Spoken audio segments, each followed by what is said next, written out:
నాన్న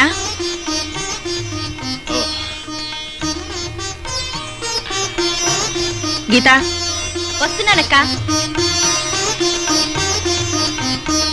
అక్క మా కాలేజీ స్టూడెంట్స్ అంతా ఎక్స్కర్షన్ వెళ్తున్నారు. నాకు 100 రూపాయలు కావాలి. 100 రూపాయలా? చాలే, ఆ 100 రూపాయలు ఉంటే 15 రోజులు ఇల్లు గడుస్తుంది.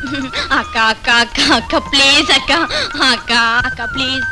గీత, ఈ ఎక్స్కర్షన్స్ అవి బాగా ఉన్నవాళ్ళకి, మనలాంటి వాళ్ళకి కాదు. మన ఇంట్లో ఓ పూట ఓ మనిషికి భోజనం పెడితే మనలో ఒకళ్ళం పస్తుండాల్సిన పరిస్థితి మంది. అక్క ఇంకేం మాట్లాడుకు, కాలేజ్ టైం ఏంది, వెళ్ళు. సరే. నా బేట కూడా నాకు ఇచ్చిస్తే నేను వెళ్ళొస్తాను, ఫ్యాక్టరీ టైం అవుతుంది. అదేమిటమ్మా రోజు 10 రూపాయలు ఇచ్చేదని వాళ్ళ పావలా ఇచ్చావు? నెలాఖరు రోజులు కదా నాన్న, ప్రతి దాంట్లోనూ కోత తప్పదు. సరే, ఏం మాట్లాడేదే ఉంది. అదేమంటే నెలాఖరు బడ్జెట్ అంటాం. సరే, నా బంగారు తల్లి. వచ్చావా? రా.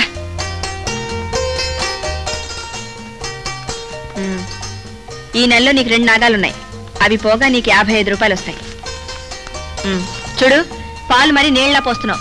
ఇలా పోస్తే నేను మానిపించేస్తాను, జాగ్రత్త. లేదమ్మా, వర్షాకాలం కదమ్మా. రేపటి నుంచి చూడండి అమ్మా, చిక్కడి పాలు వస్తాను. వస్తానమ్మా. అలాగే. అమ్మా లక్ష్మి, రండి బాబాయ్ గారు. బాగున్నావా? గోపాలం గారు, మిమ్మల్ని చూసి మేము క్యాలెండర్ సరి చేసుకోవచ్చండి. సరిగ్గా 1వ తారీఖు సాయంకాలం 5 గంటలకల్లా వచ్చాం. అవును రంగయ్య, ఎన్నో ఇళ్ళున్నా ఏం ప్రయోజనం? ఇక్కడైతే కరెక్ట్ గా ఫస్ట్ కి అద్దె దొరుకుతుందని నమ్మకం. అద్దె కరెంటు కలిపి 123 రూపాయలైంది. చూడు రంగయ్య, ఏ జన్మలో పుణ్యం మూట కట్టుకున్నావు గాని సమర్థురాలైన కూతురు పుట్టింది. మా వాడు ఉన్నాడు, ఒట్టి ఆడంగి వెతవ.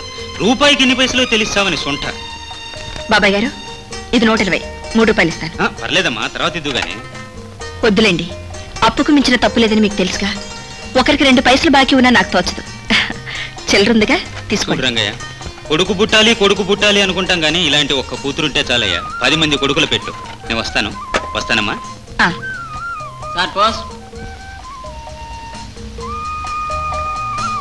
ఎక్కడి నుంచి నాన్న? అదేనమ్మా, ఎక్కడి నుంచా? మన కూతురు రాసేవాళ్ళు ఎవరప్పా?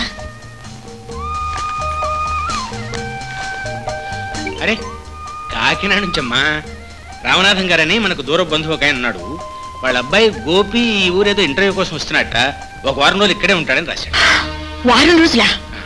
వద్దు నాన్న, మనం ఊర్లో ఉండడం లేదని, ఏ కాశీకో కలకత్తాకో తీర్థయాత్రలకు వెళ్తున్నామని, 1 నెల రోజుల వరకు రావని వెంటనే ఉత్తరం రాసేయండి. అదేమిటమ్మా, పాపం అతను ఏదో పని మీద వస్తుంటే. పని మీద వస్తే హోటల్లో ఉండాలి. బొటాబొట్టి సంపాదనతో రోజులు గడుపుతున్న వాళ్ళం. ఒక మనిషికి వారం రోజులు అంటే 14 భోజనాలు పెట్టి పోషించడం ఎంత కష్టం ఆయనకు మాత్రం తెలియదు. పంచదార కిరసనాలు బ్లాక్లో కొనేసరికి సహం జీతం ఖర్చు అయిపోతుంది. నిజమేననుకో, కానీ రామనాథం పెద్ద మనిషి, పైగా మనకు దూర బంధువు కూడాను. రావద్దని ఎలాగమ్మా రాయటం? ఎలాగా రా చెప్తాను. నువ్వురా, కూర్చో, పెన్ పట్టుకో,